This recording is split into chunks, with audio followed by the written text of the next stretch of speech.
एक औरत को भारी पड़ा उत्तराखंड के नियम ना मानना। जैसे हमारे उत्तराखंड के देवी देवताओं के जो नियम होते हैं और हम आज की बहुओं को और अपनी बेटियों को और अपने जो नए यूथ जनरेशन को बताते हैं, वो उस परंपरा को नहीं मानते हैं। तो उसी प्रकार से आज की वीडियो में, आज की कहानी में आपको देखने को मिलेगा किस तरीके से एक नई बहू ने हमारे उत्तराखंड के भूमिया देवता का जब अपमान करा और वहां पर जो नौला था, उस नौले में हर हमेशा पानी भरा रहता था, तो वो पानी किस तरीके से उस पानी का जब अपमान हुआ, तो दोस्तों आप देखकर हैरान रह जाओगे कि उत्तराखंड के देवी देवता आज भी जीवित हैं, बस हमारी करनी नहीं है। तो दोस्तों आज की कहानी में आपको सब सुनने को मिलेगा। नमस्कार दोस्तों, मैं हेमचू पहाड़ी आज आप लोगों के समक्ष एक सच्ची घटना और लेके प्रस्तुत हुआ हूं। दोस्तों मैं आपसे ये नहीं कहूंगा कि मेरे चैनल को लाइक करें, सब्सक्राइब करें, मैं बस रिक्वेस्ट आपसे यही करूंगा कि आप कहानी पूरी देखें और कहानी पूरी देखने के बाद आपको लगेगा कि वाकई में ये हेमचू पहाड़ी ने जो बात कही है और हमारे पूर्वजों और हमारी राह रीति ऐसी होती थी। फिर आप दोस्तों हमारे चैनल को सब्सक्राइब भी करना, दूसरों के साथ शेयर भी करना, फिर आपका दायित्व तो बनता है हेमचू पहाड़ी को आगे बढ़ाने का। तो दोस्तों हमेशा की तरह वीडियो में आगे बढ़ने से पहले चैनल का इंट्रो।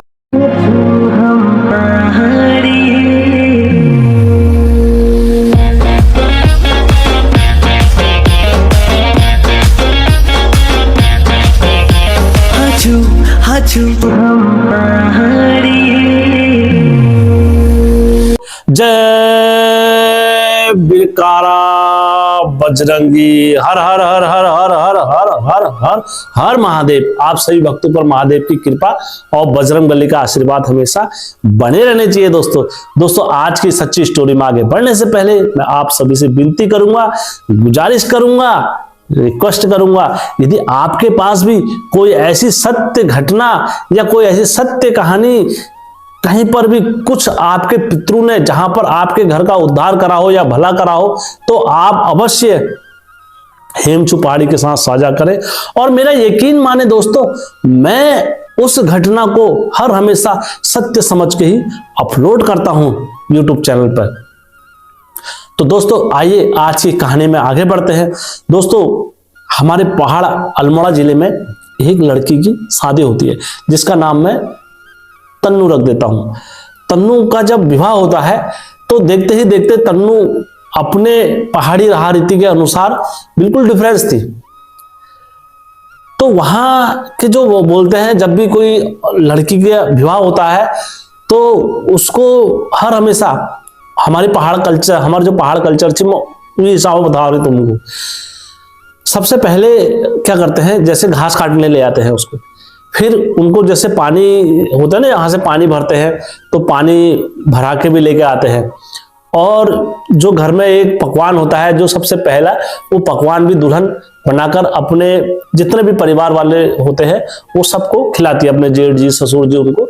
उसके बाद जो भी ससुर जी चाहे 1 रुपया दे या जेठ जी 100 रुपया दे या भाभियां 10-10 रुपये, जितने भी हो सके वो अपने हिसाब से उनके हाथ पे रखते हैं। तो दोस्तों इसी प्रकार से क्या होता है, हमारे उत्तराखंड के कल्चर के हिसाब से देवी देवताओं के रूल्स भी रहते हैं। जैसे हमारे घर में, हमारे पहाड़ों में और जो हमारे बाहर वगैरह जो भी रहते हैं, आज के समय में हमारे यूथ जनरेशन उस चीज को नहीं मानती है, कहते हैं हम इस चीज को नहीं मानते हैं। तो उसी का जीता जागता प्रमाण है। तो जो हमारी शादी हुई पहाड़ में जब तन्नू की, तो उसको जब राह रीति और नियम बताए गए तो बोला गया, बेटा जब अलग होते हैं तो हमारे उसमें 5 दिन अलग टड़ीते हैं। तो उन्होंने कहा 5 दिन अलग कैसे, मतलब तुम कहती 5 दिन अलग कैसे, जरा वो बताओ। तो उनका आदमी उन्हें समझाता है कि जब भी महा वगैरह जब भी आता है तो आपको ना तो मेरे को खाना खिलाना है, ना पापा लोगों को किसी को खाना नहीं खिलाना है। और सबसे पहले चलो हमारा घर है, घर पे कहीं कैसे भी रहो, लेकिन वहां पर हमारे गांव में एक क्या है, एक मंदिर है, वो मंदिर विख्यात है, वहां पर औरतें कोई भी इस अवस्था में नहीं जाती हैं। तो उसने कहा अच्छा तो ठीक था दोस्तों, अब ये अपना कर्तव्य होता है बताना। और एक चीज मैं और स्पष्ट करता हूं आप लोगों के समक्ष, कोई भी गलती अगर मैं कर रहा हूं और आप उस चीज से अनजान हैं तो भगवान माफ कर देता है। यदि जब मुझे पता है कि मैं गलती कर रहा हूं और सामने वाले को मैं धोखा दे रहा हूं, तो भगवान फिर मुझे कभी माफ नहीं करता है, कभी माफ नहीं करेगा। आपको उस गलती की सजा इस जन्म में क्या अगले जन्म में कभी ना कभी आपको उस चीज की सजा पूर्णतः मिलेगी मिलेगी। यह अटल सत्य है, या मैं इसे मिथ्या नहीं बोल रहा हूं, या कोई बोले कि यार मन गलत हेम भाई बोल रहे हैं, ऐसा नहीं, ये अटल सत्य होता है। तो उसी प्रकार से पूरी राह रीति उनको बताई कि बेटा तुम अपने जो भी है घर गृहस्थी और ये मामले देवी देवताओं के मामलों से थोड़ा परहेज करना, और बाकी तो चलो ठीक है हमारे घर में जैसा भी चल रहा है चलता रहेगा, लेकिन तुम देवी देवताओं के मामले से परहेज करना। दोस्तों ठीक उसी प्रकार से इनने अपने घर में आज के समय में कल्चर होता है, बहुओं का जो रिवाज होता है, एक कान से सुनो दूसरे कान से निकाल दो। उसी प्रकार से इनने सुना, हाँ जी हाँ जी हाँ जी हाँ जी करा, और अपने पति से कहा कि भैया हम तो पहाड़ में नहीं रहेंगे, और हमारे या दिल्ली चलो कहीं भी चलो हम वहीं रहेंगे, और यहाँ निवृत्त निहन काम हम तुम जैसे लग अच्छा मेरे को यहाँ पे ले चलो। तो पति ने कहा ठीक है तू लिजुल में जरा आराम कर, कुछ टाइम रुक बे जड़ी। तो उन्होंने कहा ठीक है। 1 महीना बीत गया, 2 महीना बीत गया, नहीं हुआ। तो अब तन्नू को क्या आने लग गया, गुस्सा आने लग गया, और गुस्सा जो होता है वो चाल से व्यवहार से दिखता है। तो उन्होंने अपनी चाल में व्यवहार में हर चीज में परिवर्तन कर दिया देखते देखते। तो अब क्या कर, जिद होती थी कोई चीज का, जैसे कहना मानने के लिए कहते बार तू ये झन करिए उठा झन जाइए, तो वो उठा जाती जाती थी। अब मैं आपको भूमिया देवता के मंदिर के करीब ले आता हूं और थोड़ा भूमिया देवता के बारे में आपको बताता हूं। दोस्तों मैंने पहले भी एक चीज आपको बताई थी, कोई आपकी सुने या ना सुने, भूमिया देवता जो होते हैं वो पूरे भूमि के मालिक होते हैं, और हर गांव में क्षेत्रवाई रहते हैं। जैसे पहले राजाओं का होता था, इस राजा की यहाँ से सीमा प्रारंभ है, इस राजा की यहाँ से सीमा प्रारंभ है। उसी प्रकार से जो राजाओं के रखवाले बोले जाते थे, जैसे क्षेत्रपाल बोले जाते थे, तो उस जगह के जो रखवाले बोले जाते हैं वो भूमिया देवता बोले जाते थे।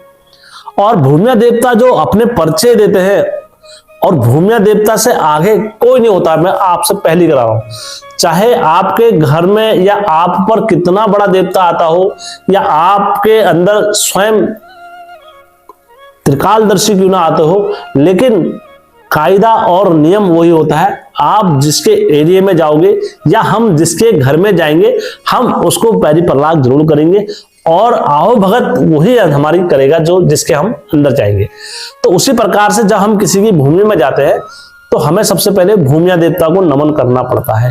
हे भूमि के राजा, हे भूमि के रखवाले, हे भूमि करता, हे विघ्नहर्ता, सब तुम ही हो, ये दुख हमारा काट देना। इस तरीके से हम भूमि देवता को खाते हैं। और हमारे बुजुर्ग लोग, एक चीज और बताता हूं, हमारे बुजुर्ग लोग कभी भी कहीं पर कभी भी कुछ खाना खाते हैं तो सबसे पहले अपना अन्न का निवाला जो होता है वो पहले भूमि देवता को देते हैं। हे भूमिया देवता, ये तेरे से प्राप्त हुआ है और तेरे को ही तेरा अर्पण है, बस ये नियम होता है। तो उसी प्रकार से अब जब बुआरी को सारी चीजें नियम बताए, और मैंने 1-2 घटनाएं पहले भी डाली हुई हैं भूमिया देवता की, स्पष्ट रूप से भूमिया देवता परिचय देने में भी तत्काल रहते हैं और दंड देने में भी तत्काल रहते हैं भूमिया देवता। तो उसी प्रकार से जब तन्नू को कई बार बताया तो इनने क्या करा, एक कान से सुना, और जब ये इसका मन, आपको मैं बता रहा हूं कि मन गुस्से में चलता था, जो चीज कहो वो चीज नहीं करनी है, जो चीज के लिए मना करो वो चीज फिर इसमें करनी है।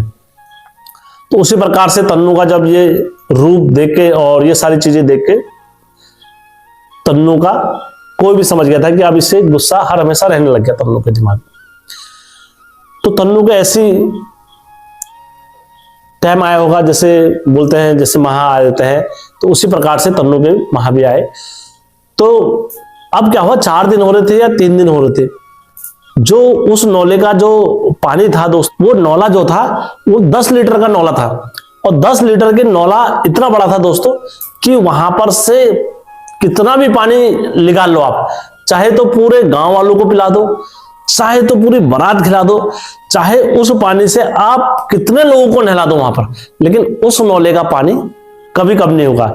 10 लीटर है तो 10 ही लीटर रहेगा, और 10 लीटर से पानी ऊपर भी नहीं छलकेगा। ये उसकी महिमा थी नौले की। तो उस वहां की जितनी औरतें थी वो नौले से पानी भर के ले जाती थी। तो उसी प्रकार से तन्नू वहां पर गई, अपना नहाना धोना भी करा, और वो नौले से पानी उठा के बाहर को लेके आने लगी। और जैसी बाहर को लेके आने लगी दोस्तों, वहां से उसने अपना घड़ा फेंका, और घड़ा फेंकने के बाद दोस्तों बाहर से ही एक चीड़ का पेड़ था। चीड़ के पेड़ में दोस्तों, जिस महिला को चढ़ना नहीं आता है पेड़ पे, और चीड़ के सीधा और लंबे पेड़ पर चढ़ गई। और जब चढ़ते रही कुछ देर के लिए उसका दिमाग पूरा साइलेंट हो गया। कुछ देर के लिए उसके दिमाग में कोई और दिशा निर्देश दे रहा था। कुछ क्षणों के लिए ये समझ लो उसकी पूरी इंद्रिय शरीर की शून्य हो गई।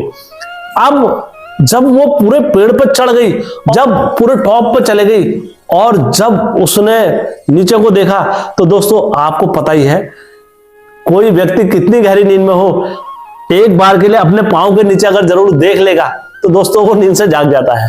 तो जैसे इसने अपने नीचे को देखा, तो दोस्तों इनके मुंह से पूरी चिल्लाहट निकल गई, बचाओ बचाओ बचाओ। तो जितने बुढ़े वहां के, और जितने सयाने और जितने बुजुर्ग लोग थे वहां पर गए, वो सब वहां पर आ गए मंदिर में।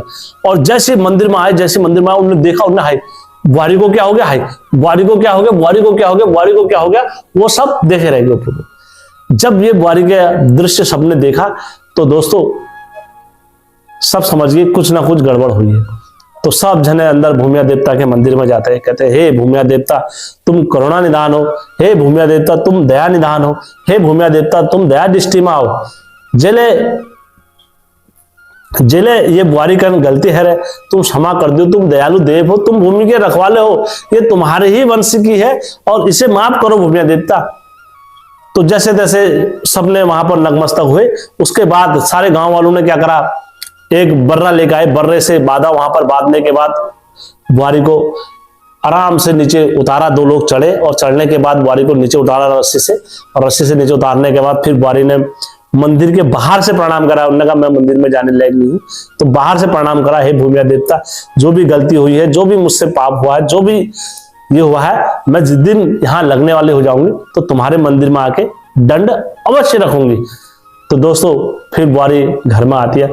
उस दिन के बाद जैसे उसका व्यवहार ही बदल गया हो, उस दिन के बाद जैसे उसका पूरा मनोमन ही चेंज हो गया, उस दिन के बाद उसके रूप और उसके व्यवहार और उसकी हर चीज में परिवर्तन हो गया। देखते देखते देखते देखते उसने कोटि कोटि भूमिया देवता का धन्यवाद करा। धन्यवाद करने के बाद दोस्तों उसने अपने पति से भी कहा, अब मुझे जहां रखोगे, जैसे हालत में रखोगे मैं रहूंगी। मैं समझ गई हूं कि आप जो कुछ भी बोलते हो वो मिथ्या नहीं बोलते हो, कहीं ना कहीं उसकी रेखा हमारे दिल और दिमाग और हमारे मन से जुड़ी है, तभी आप ये सारी चीजें बोलते हो।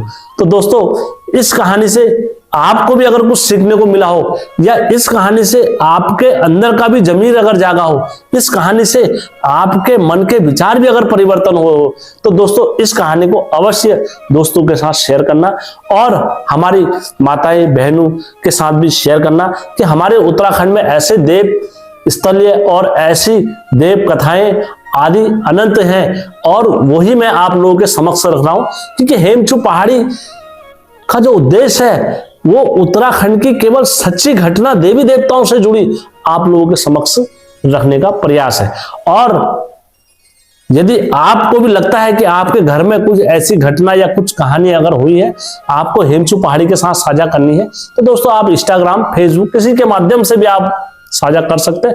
ये आपका एक कदम होगा उत्तराखंड की संस्कृति के इतिहास को जीवित करने का। ये आपका एक कदम होगा हमारी परंपराओं को जीवित रखने का। ये आपका एक अटूट विश्वास होगा कि हमारी जमीर और हमारे बच्चों को कुछ सिखाने का। तो दोस्तों इस कहानी के माध्यम से आप अवश्य कुछ सीखोगे, तो मैं यहां बैठे बैठे अपना आप को बड़ा भाग्यशाली समझूंगा। दोस्तों अगर कहानी अच्छी लगी होगी तो वीडियो को शेयर और लाइक करना मत भूलना। धन्यवाद।